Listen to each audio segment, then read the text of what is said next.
Bom, hoje eu vou falar sobre esse livro que eu terminei de ler. Ele chama A Coragem de Não Agradar. Ele é do Ishiro Kishimi e Fumitake Koga. É um livro muito forte, né? Ele dá pancadas duras na gente, né? No sentido de trazer algumas realidades, né? E ele é baseado na filosofia adleriana, né? Que eu até então não conhecia. Na verdade, psicologia adleriana, né? De Adler. Né? Eu conheci através do livro, a primeira vez que eu tenho acesso a essas ideias. E achei muito interessante, muito válida, né? Então, vim trazer um pouco das ideias dele aqui, tá? Eu achei muito interessante a parte que fala sobre optar pelo que o bem e o mal, quando a gente opta por ele, não é uma escolha moral. Ele é uma escolha de ser benéfico. Vem disso a palavra, se não me engano a origem é grega. E aí vem disso a palavra, de ser bom para alguém, bom para um momento, para uma sociedade, né? Ou mal, né? Então, a gente às vezes fica preso nessas ideias da moralidade e não enxerga as coisas como elas realmente são, né?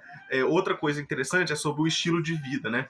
Que ele fala assim que muitas vezes a gente resume as pessoas à personalidade. A pessoa tem uma certa personalidade. Não, na verdade, ela tem um estilo de vida, né? Porque o estilo de vida é mais abrangente do que a personalidade. A personalidade parece uma coisa definida. Já o estilo de vida é tudo aquilo que a pessoa acredita, né? Que seja o caminho. Inclusive, como ela mesma se enxerga, vai caber dentro do estilo de vida também, né? Uma terceira coisa importante foi a coragem de ser normal. Às vezes a gente fica tentando ser uma super pessoa, né? Tentando ser uma pessoa com muitas qualidades, né? E a gente esquece da nossa normalidade, né? E às vezes a gente até extrapola isso tendo atitudes ruins, né? Pela essa ânsia de ser especial, de ser diferente, né? De ser acima da média, né? Então, quando a gente consegue aceitar a nossa normalidade, a gente tende a se tornar uma pessoa mais corajosa, né?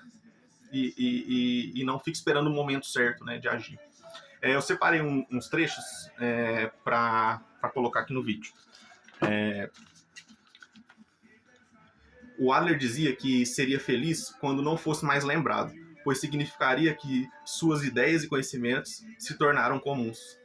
Olha que interessante.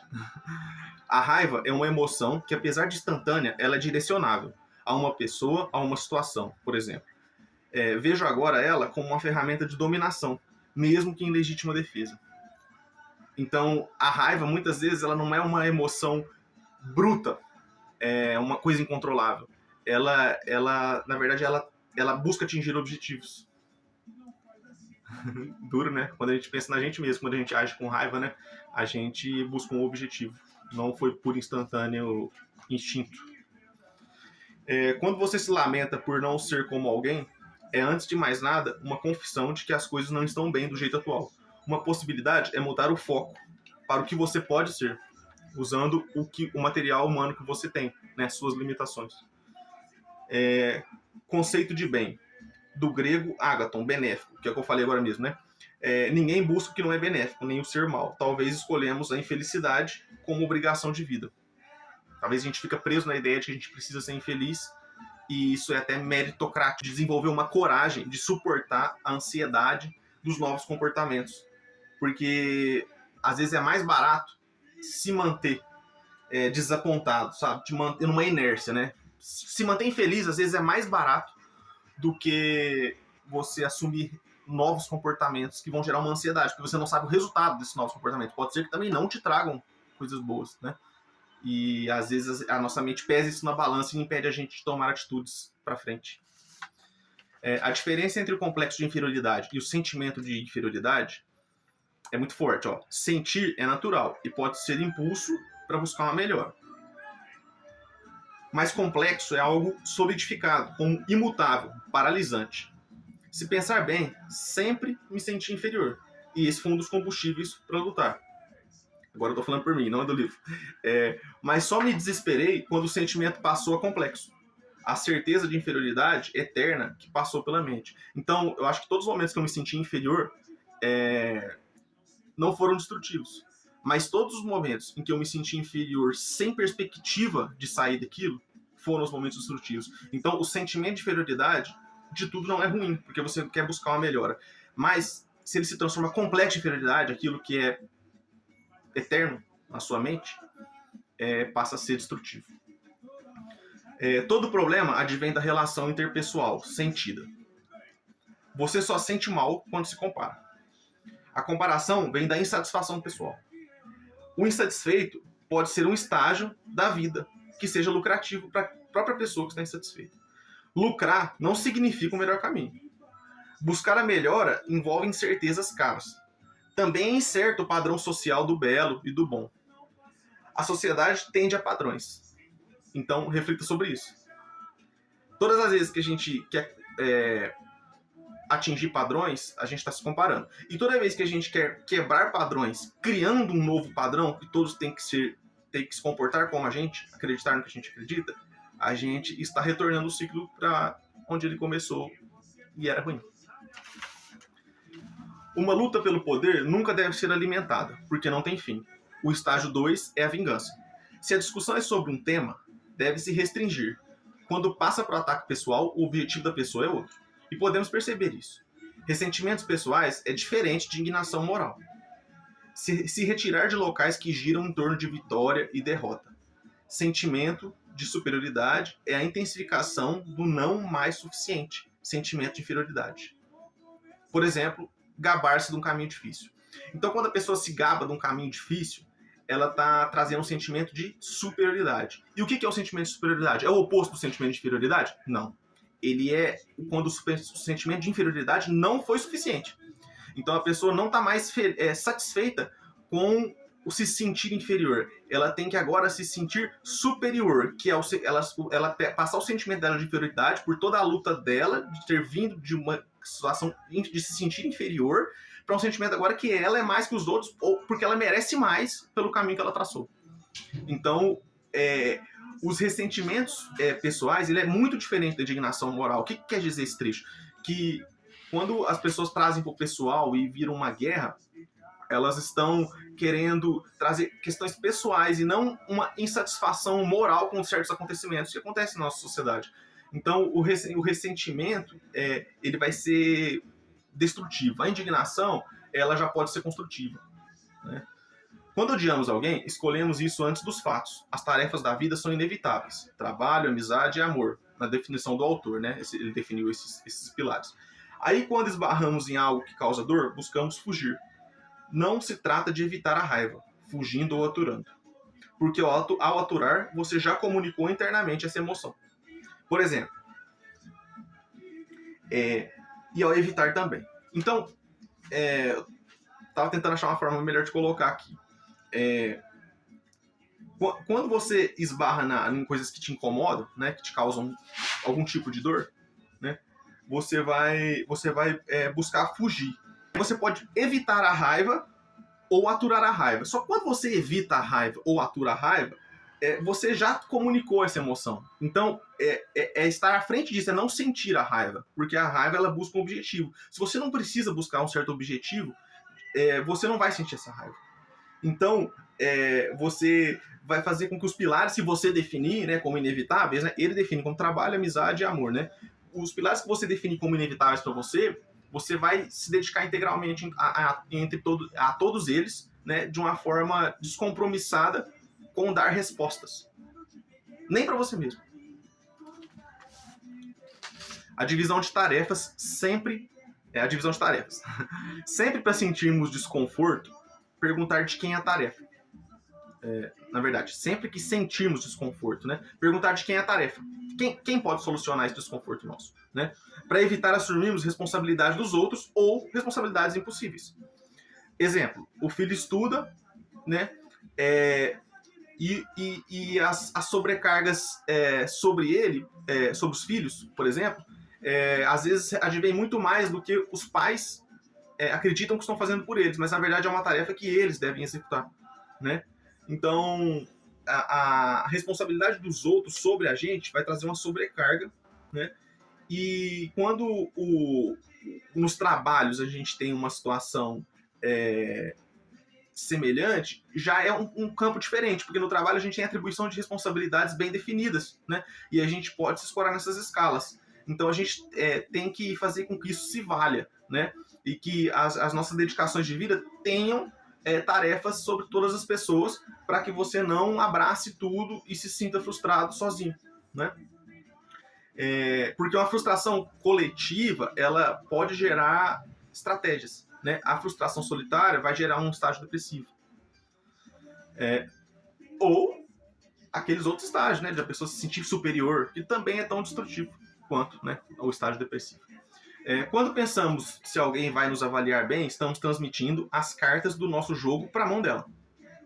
E outra, quando se quer ser bem quisto, está manipulando. Cara, essa parte aqui, eu acho que é a maior pancada do livro. A gente que está muito preocupado com a avaliação de uma outra pessoa sobre a gente acaba dando a chave da nossa vida na mão da pessoa. Porque se a pessoa estiver insatisfeita com a gente vai ficar procurando formas de mostrar que a gente é capaz. E isso, nos relacionamentos, torna tudo muito complicado, né? Tanto na amizade, mas principalmente no relacionamento afetivo, assim, né? Você acaba que você quer a todo custo agradar aquela pessoa, né? Não que você queira se mudar completamente, mas você quer que ela te veja bem. E isso já é o suficiente para causar um estágio de animosidade de você com você mesmo, de você não se sentir suficiente. Então, ele mostra que isso, no fundo, é você querendo manipular a opinião da outra pessoa. Então, não é, na verdade, pode ser uma fragilidade, mas é uma fragilidade também com a busca de um objetivo, de ser bem visto. Isso é uma manipulação. Ser detestado é angustiante.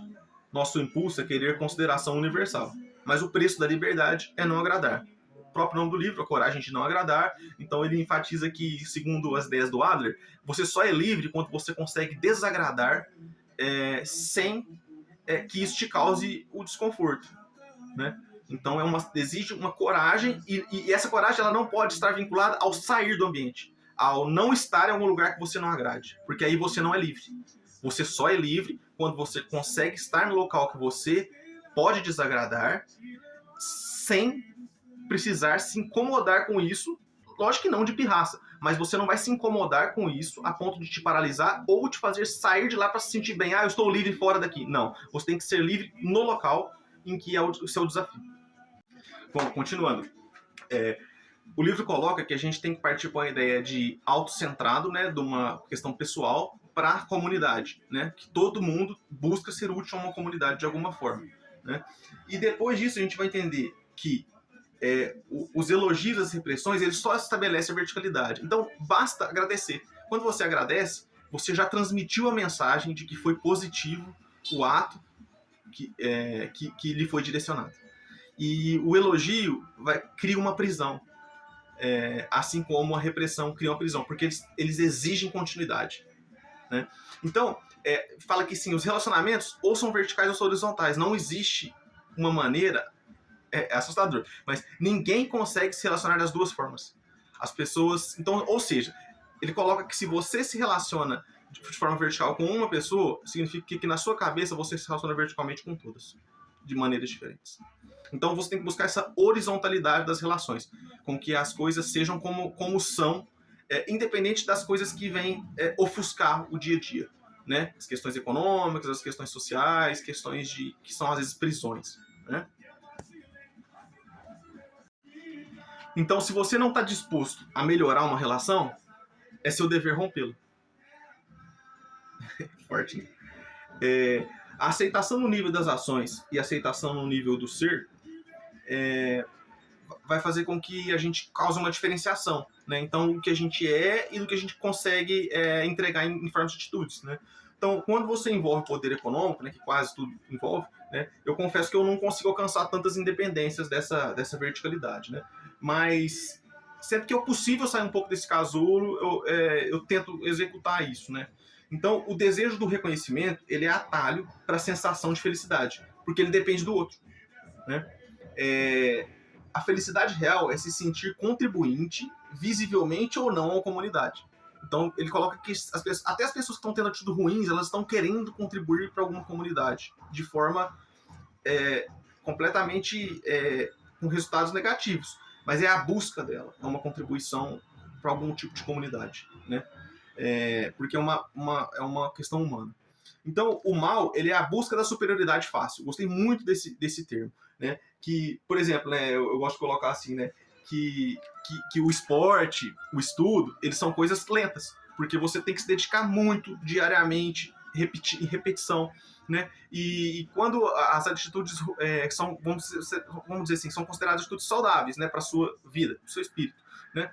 Então, o mal, ele é um atalho, né? A pessoa, ela vai ser reconhecida, ela vai ser falada de alguma forma, né? E ela vai conseguir algum tipo de poder. Então ela vai ser um atalho para uma superioridade, né? Que de outras formas o caminho é muito penoso, né? Então a coragem de ser normal, ela tira as armadilhas da frustração, né? Então quando você se aceita normal, você não precisa ser uma super pessoa, você não vai ser tão frustrado com o que você não consegue entregar, né? Então, o refletor é um palco que mostra o agora. O passado e o futuro são escuros. Quando você está num palco se apresentando, você não enxerga nada na sua frente e nem atrás. Então, é só o agora que importa, né? Então, o Adler enfatiza muito isso, que a gente não é refém do nosso passado, que o que mais nos define é o que a gente faz agora, com o que a gente viveu e com o que a gente pretende viver, né? Então, a vida são pontos e não linhas. Momentos isolados devem ser vividos intensamente. Então, se a vida não é uma linha, ela não tem um certo caminho. Ela vai ser vivida de acordo com cada momento, cada ponto dela. Então, a gente não deve se ficar tão preso nos nossos fracassos, nem nas nossas vitórias, para se sentir superior nem inferior e deixar de fazer o que a gente consegue fazer nesse momento, né, com as condições que a gente tem. Então, a coragem de não agradar nem a gente mesmo é importante. Às vezes a gente vai ter que tomar atitudes que a gente vai desagradar, só que em busca de uma melhora, em busca de viver melhor o presente, da melhor forma que a gente pode. É isso, a reflexão desse livro. Muito bom.